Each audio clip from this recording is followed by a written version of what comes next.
a partir do verso de número 22.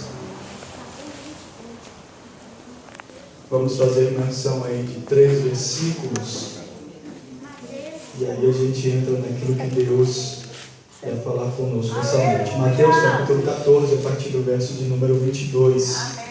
Enquanto você encontra, eu quero agradecer, louvar a Deus pela vida desta igreja. Privilégio, prazer estar aqui juntamente com os irmãos essa noite. Pastor, Aleluia. Deus abençoe. Prazer conhecer a senhora. Sua mãe, né? Sua mãe? Pastora, Deus abençoe. Deus abençoe a vida de vocês. Oh, glória. Toda a liderança se parece. Ela é minha vice.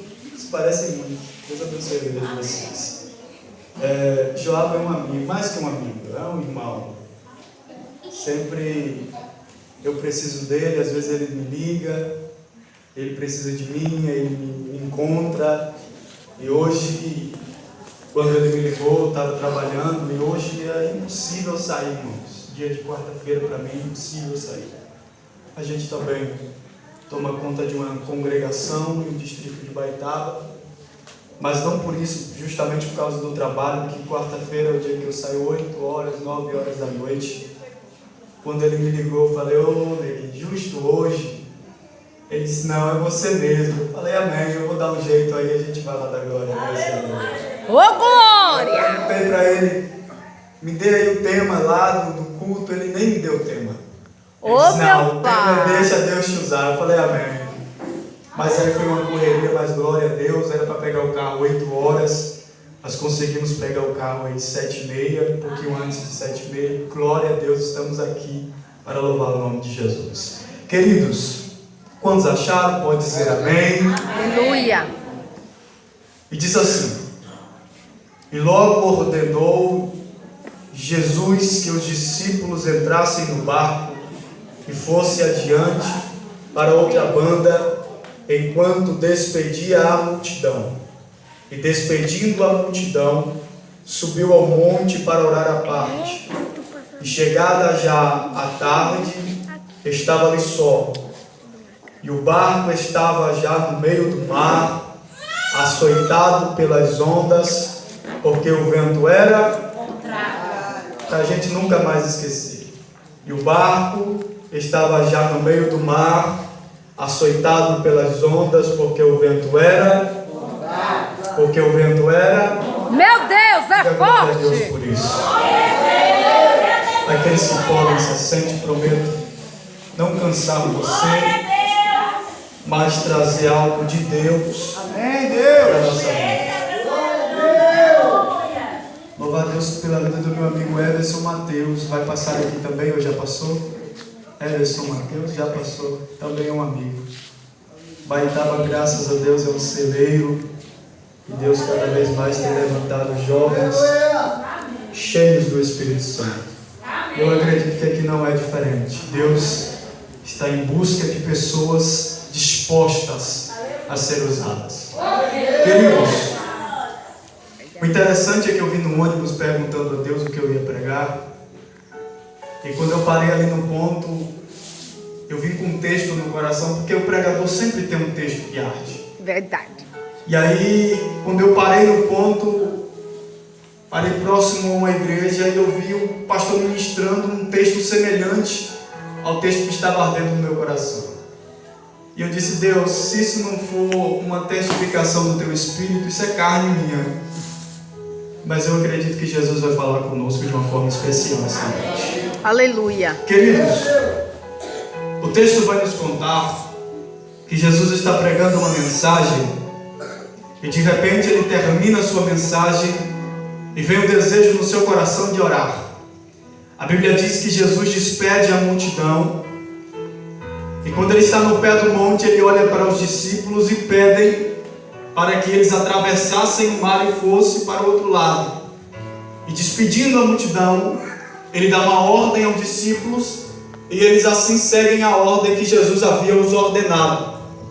Mas a Bíblia diz que depois que ele os despede, já era chegada a tarde e ele sobe para o monte e os discípulos vão para o mar, para o outro lado, dentro do barco. Dentro de quê? Dentro de quê? Dentro de quê? Não se esquece do barco, porque o barco é importante. Eles estão dentro do barco e a Bíblia diz que quando eles partem, só que entenda, eles chegam no meio do caminho. E quando eles chegam no meio do caminho, a Bíblia diz que veio uma grande tempestade. E perceba que ela não vem no início, ela não vem no fim, ela vem no meio. Meu Deus. E a Bíblia diz que com ela veio um medo e uma grande dificuldade, porque eu imagino que 12 homens dentro de um barco, e a tempestade e a água entrando para dentro do barco, eu imagino o sentimento de medo que eles passaram naquela hora.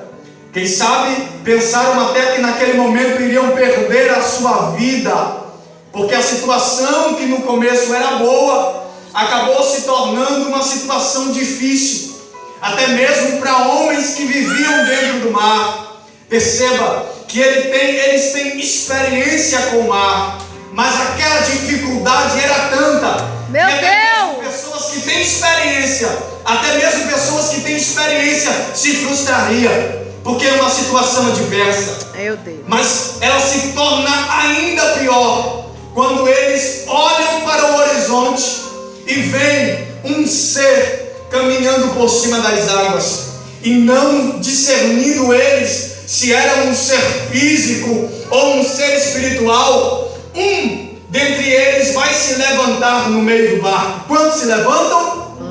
Quantos? Um só se levanta. E quem se levanta, pregador? Quem se levanta é Pedro.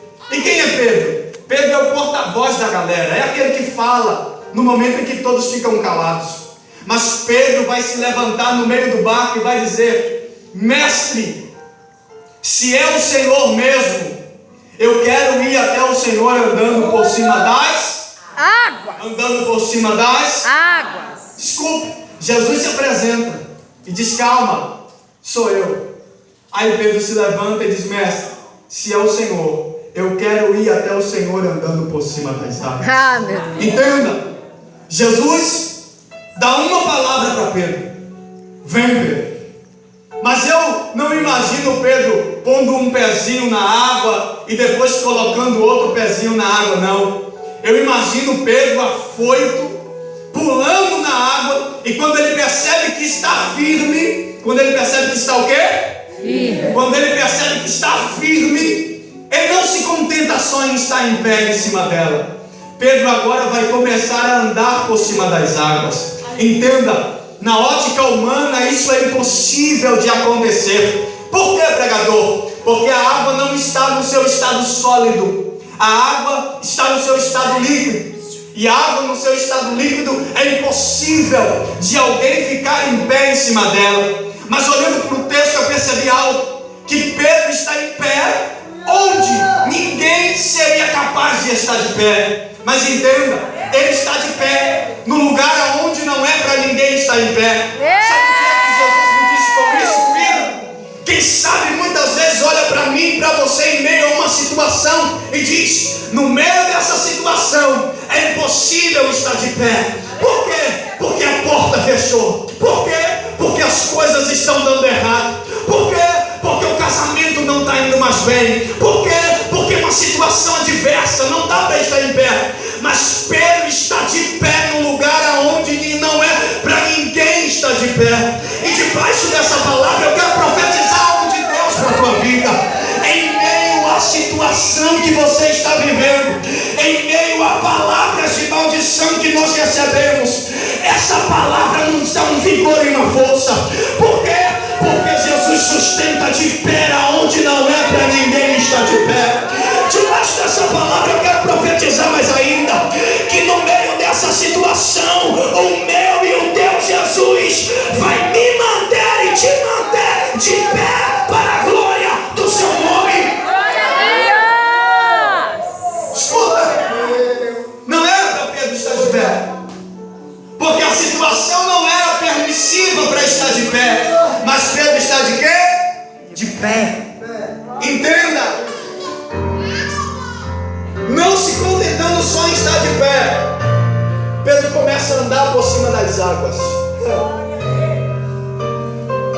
Muitas vezes a gente se contenta demais com um pouco, quando as mãos do Todo-Poderoso estão ao nosso serviço. Meu Deus! Entenda, Que eu sou. muitas vezes a gente se contenta com um pouco, não sabendo nós que temos a mão de Deus ao nosso serviço. Deus! Mas escuta isso aqui. Pedro está de pé e começa a andar. E eu olhei para esse texto de uma forma diferente, e o Espírito Santo foi falando comigo, e eu vi algo interessante que eu quero compartilhar com vocês aqui. Pedro está de pé. Entenda, até o momento em que, antes do momento de Pedro estar de pé, o sentimento que havia no barco era de medo. Entenda isso aqui. Antes de Pedro estar de pé na água, o sentimento que havia no barco era um sentimento de medo. Por quê? Porque eles não sabiam discernir quem era aquele que estava de pé na água. Mas quando Pedro está de pé na água, entenda, Pedro está trazendo esperança para quem está no barco. Enquanto eles olham para Pedro de pé na água, eles têm esperança. Minha pastora, parece que o medo quebra no momento em que Pedro está de pé na água. A esperança dos discípulos aumentam porque Pedro está de pé na água. E enquanto Pedro estiver de pé na água, o barco tem esperança. Por que o barco tem esperança? Porque Pedro está de pé na água, aonde não é para ninguém estar de pé. E enquanto Pedro estiver naquela posição, enquanto Pedro estiver de pé em cima da água, o barco tem esperança. Mas a Bíblia diz que Pedro começa a andar, e de repente, minha pastora, Pedro tira os olhos do alvo. E quando ele tira os olhos do alvo, ele vai olhar para as águas, ele vai olhar para o vento. E a Bíblia diz que Pedro vai começar a afundar, entenda. Enquanto Pedro está de pé, o barco tem esperança. Mas Pedro agora vai começar a afundar. E enquanto Pedro está afundando, a esperança do barco está acabando. Sabe por quê? Porque todo o barco está depositado, toda a esperança do barco está depositada na fé de Pedro. E entenda que o que mantém Pedro de pé na água é a sua fé. O que é que mantém Pedro de pé? A sua fé. Repita comigo: a sua fé. Fé é instrumento de crente. E a palavra fé, a gente nada tão raso na palavra fé. Queridos, quando Paulo vai ensinar sobre fé à igreja de Roma, ele fala de dois tipos de fé. Quantos tipos?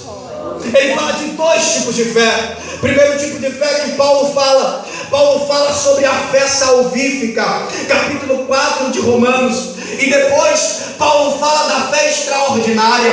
A fé salvífica, ela tem um objetivo, e a fé extraordinária, ela tem outro objetivo. Pregador, e qual é o objetivo da fé salvífica? A fé salvífica é aquela fé que nos conduz até a nossa salvação. Entenda o porquê. Porque salvação é pela fé. Salvação não é por visão. Eu posso até olhar para você e dizer: não, pela forma que você se veste, você não vai ser salvo. Pela forma que você se comporta, você não vai ser salvo. Pela forma que você anda, que você fala, você não vai ser salvo. Mas o Espírito Santo falou comigo e disse: filho, a salvação não é por visão, a salvação é pela fé. Eu posso olhar para você e julgar a forma que você anda, a forma que você se veste, mas entenda, a salvação não é por visão, a salvação é pela fé. E a fé é um instrumento que vai nos levar até a nossa salvação. E entenda, Jesus falou algo muito interessante. Jesus disse assim: será que quando o Filho do Homem vier, ele encontrará fé na terra? E entenda, só vai ser salvo aquele que manter a sua fé inabalável. O segundo tipo de fé que Paulo fala, da fé extraordinária. E quando Paulo fala da fé extraordinária, ele vai usar o exemplo de Abraão. E quem é Abraão? Abraão é nada mais, nada menos que o pai da fé. E Abraão é daquele tipo de crente que Deus faz a promessa, ele vai lá e se agarra na promessa. Ele não quer saber da opinião da mulher, ele não quer saber da opinião do sobrinho, ele não quer saber a opinião dos servos. Não, ele apenas se agarra naquela promessa. Entenda, o Deus que faz promessa,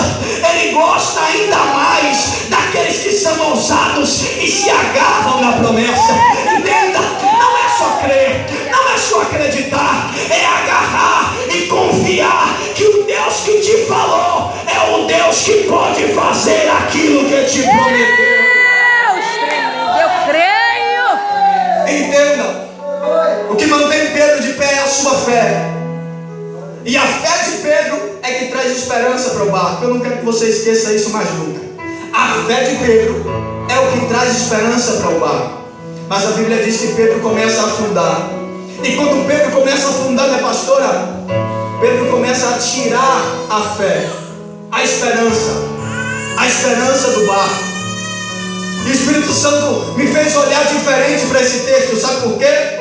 Porque eu disse: Senhor, o que é que aconteceu com Pedro? E o Espírito Santo falou comigo: filho, tudo foi uma questão de equilíbrio espiritual. Entenda, equilíbrio espiritual é nada mais, nada menos aquilo que mantém o crente de pé em situações adversas. Entenda, o Espírito de Deus falou ainda mais comigo e disse assim: filho, está faltando equilíbrio no meio da minha igreja, está faltando equilíbrio espiritual no meio dos meus filhos. E entenda, equilíbrio é aquilo que te sustenta em meio a situações adversas. Alguém levanta a voz para você, mas você mantém o equilíbrio. Alguém fala mal da tua vida, mas você mantém o equilíbrio.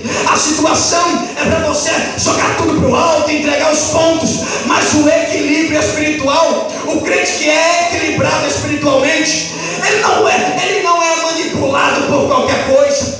Ele não se abate por qualquer coisa. Por que, pregador? Porque o equilíbrio mantém ele de pé quando é para ele estar parado. O equilíbrio mantém ele de pé quando era para ele estar prostrado. O equilíbrio mantém ele de pé quando era para ele estar caído. Entenda, Pedro até teve coragem, mas faltou equilíbrio espiritual. Entenda, o barco precisa de Pedro. O barco necessita de Pedro. Aí que o Espírito Santo falou comigo e disse assim: filho, sabe o que significa o barco? O barco significa a nossa família. Entenda, a nossa família precisa de mim e de você de pé. Por que, pregador? Porque a nossa casa é responsabilidade nossa. E entenda, enquanto eu e você estiver de pé na água, o nosso barco vai estar cheio de esperança. Entenda, enquanto eu e você estiver de pé e equilibrado, ninguém toca no nosso barco, ninguém toca na nossa família, ninguém toca na nossa casa. Por que, pregador? Porque sobre mim está uma responsabilidade. Eu tenho que puxar o reino de Deus para dentro de casa. Eu tenho que puxar o Espírito Santo para dentro de casa. E entenda, eu só consigo trazer o Espírito para dentro da minha casa estando equilibrado espiritualmente. Aí eu pedi o pai para cá com uma palavra profética para liberar aqui, que ninguém toca no teu barco enquanto você estiver de pé.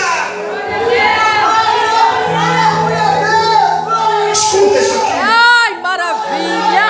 Deus é lindo! Escuta isso aqui. Esse Deus não é gente. O barco necessita de Pedro. Pedro necessita da fé. Enquanto Pedro está de pé na água, ele está trazendo esperança para o barco. Por quê? Porque o medo do barco só foi quebrado porque Pedro está de pé na água. E entenda, mas chega um momento que Pedro começa a afundar. Aí que entra o desequilíbrio espiritual. Quando Pedro começa a afundar, o barco começa a perecer. Por quê? Porque tudo que está sustentando o barco é porque Pedro está de pé na água. E o que a água significa? Uma situação adversa. Não era para você estar de pé, não era para você estar orando, não era para você estar jejuando, mas por causa da tua oração, o laço foi quebrado, a maldição hereditária foi desfeita.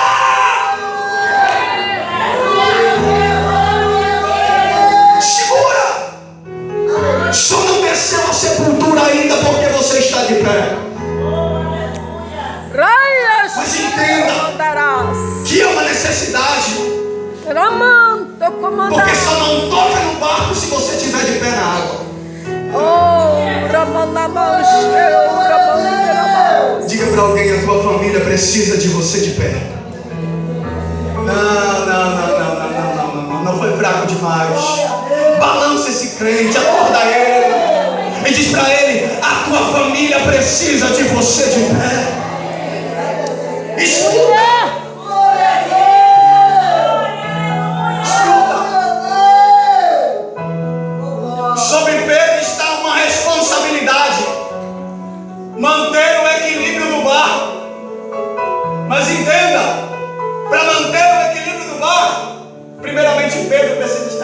obrigado.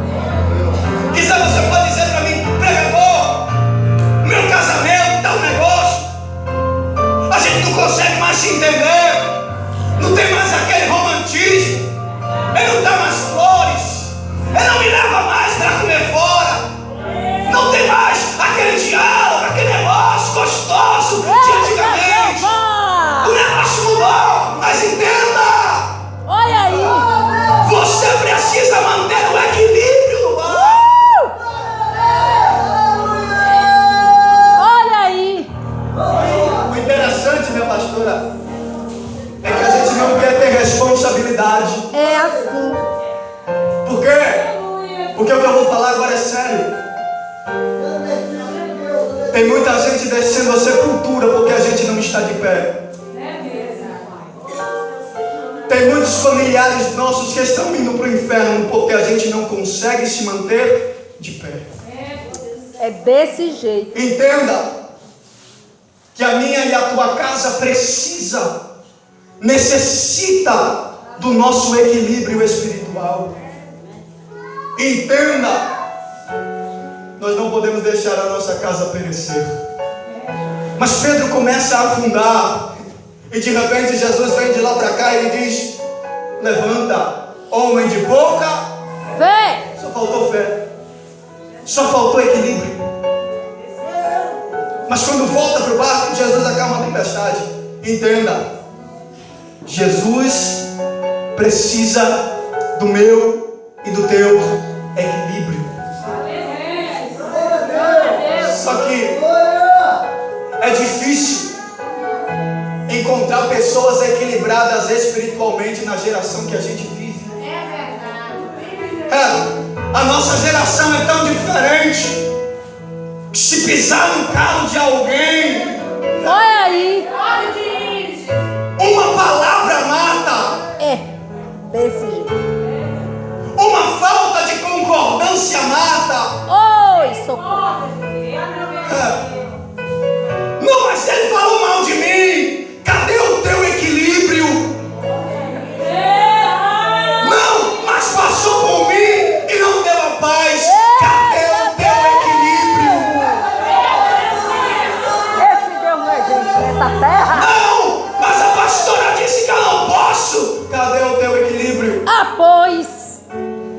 Entenda, equilíbrio é aquilo que te mantém de pé. Entenda uma coisa, minha pastora, a fé é tão importante que a raiz da palavra fé no grego é fundamento. Só que entenda, na água não existe fundamento, mas a fé de Pedro faz existir fundamento aonde não existe fundamento. A fé te mantém de pé aonde não é para você estar de pé. Está faltando um pouquinho de fé e está faltando um pouquinho de equilíbrio. Mas debaixo dessa palavra eu vim profetizar para você Meu Deus. que essa noite o meu e o teu Jesus vai me dar e vai te dar equilíbrio espiritual. Entenda, pregador, me dá um exemplo de equilíbrio dentro da Bíblia. Salmo 46. E sabe o que é que diz?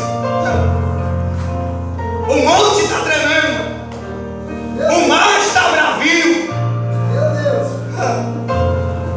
mas aqui dentro há um rio cujas correntes alegram a cidade de Deus, no santuário das moradas do Altíssimo. E Deus está no meio dela, não será abalada. Deus a ajudará ao romper da manhã. As nações se embraveceram, os reinos se moveram. Ele levantou a sua voz e a terra se derreteu. O Senhor dos exércitos está conosco. O Deus de Jacó é o nosso refúgio. Mas o gostoso é agora. Ele diz: o pau está quebrando lá fora, desculpa a expressão, o mundo está se acabando lá fora, mas aqui dentro. Você não pegou essa?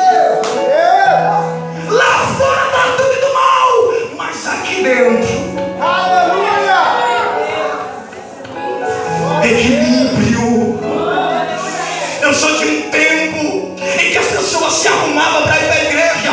De repente, uma contenda se levantava dentro de casa.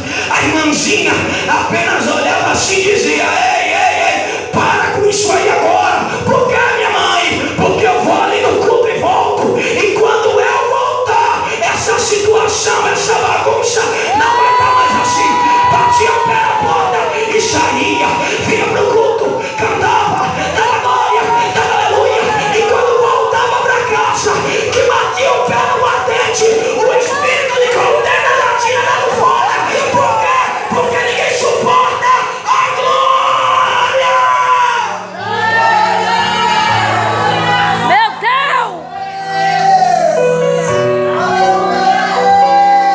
Deus! Esse tempo precisa voltar. Nós precisamos daquela autoridade. Entenda, eu preciso terminar. O escritor aos Hebreus vai dar um outro exemplo de fé. E quando ele vai dar outro exemplo de fé, ele fala sobre Noé. E eu termino aqui. Quem é Noé? Noé é aquele que Deus lhe deu duas incumbências. Primeiro, pregar que a justiça de Deus viria. Segundo, fazer uma estrutura de salvação. Fazer o quê? Uma estrutura. Fazer o quê? Uma estrutura. Uma estrutura de salvação. Não esquece isso. O que é que Noé fez? Uma estrutura de salvação. O interessante é que ele faz isso no quintal da sua casa. Faz o quê? Uma estrutura de salvação. E aí Noé dizia: olha, vai chover, e junto com a chuva virá a justiça de Deus. Só que as pessoas olhavam para Noé fazendo aquilo e diziam: doido. A família passando fome, e ele lá mexendo com aquelas madeiras. Os filhos passando fome, e ele lá mexendo naquele negócio. E ainda, mais doido ainda, dizendo que vai chover. Porque Gênesis 2:5 fala que nunca havia chovido sobre a terra. Mas pregador, como é que a natureza subsistia? Versículo 6. Deus é perfeito. A Bíblia diz que à noite vinha uma neblina. Vinha o quê? E a neblina regava as árvores e as folhas. Mas no céu não havia nuvens. E Noé pregava e dizia: vai chover. E construía a estrutura de salvação dentro da sua casa. Construía a estrutura onde? Dentro da sua casa. Entenda. O meu e o teu papel é só construir a estrutura. Mas a salvação vem do Senhor. Eu e você só constrói a estrutura como pregador, dando testemunho dentro de casa, orando dentro de casa, lendo a Bíblia dentro de casa, ensinando os nossos filhos. Mas entenda, você só faz a estrutura, mas a salvação vem do... Glória! A salvação vem do Senhor. Seu papel é só fazer a estrutura. Mas entenda, Noé termina a arca. E qual era a mensagem dele? Vai chover. Só que entenda, as pessoas olhavam para o céu, não via nuvens. Então, se não há nuvens, não há chuva. Mas entenda, o povo estão tão intertidos com o pecado que pararam de olhar para o... Não perceberam. O céu que outrora estava aberto, mas eles estão intertidos com o pecado e deixaram de olhar para o céu. Não viram quando a nuvem se aproximou. O céu ficou enegrecido. E a mensagem de Noé era: vai chover. Mas entenda, quando a chuva veio, Deus olhou para Noé e disse: Noé, entra para dentro da arca. Arca significa salvação, ou estrutura de salvação. E aí lá vai Noé para dentro da arca.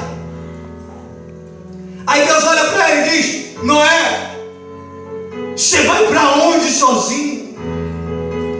Pega a tua mulher, filhos e entra com eles tudinho para dentro da arca. Entenda, a promessa é de Noé. A promessa de quem? A promessa é de Noé. Mas por causa de Noé, a promessa que está caindo sobre a sua cabeça, ela se ramifica. Vai para sua mulher, vai para os seus filhos, vai para sua nora. Entenda, a promessa é tua, mas por causa de você, toda a tua família entra para dentro do pacote de viagem. Oh, glória a Deus! Entenda, a promessa é tua, mas sobre você há uma palavra liberada.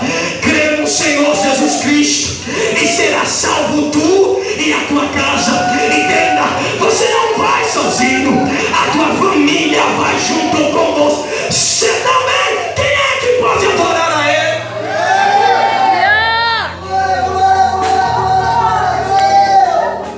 Seu papel é sua estrutura, mas a salvação vem do. Mas crente, a gente está preguiçoso quanto a fazer a estrutura dentro de casa. Quer ver os filhos libertos, mas não constrói estrutura.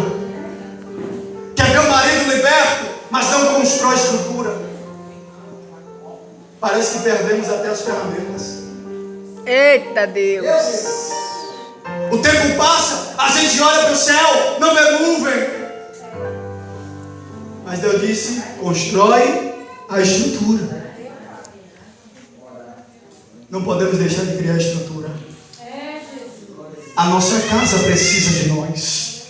Mas entenda, qual é a mensagem de Noé? Vai chover.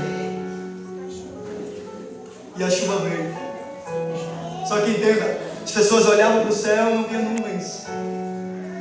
E intertidas pelo pecado, olha para o céu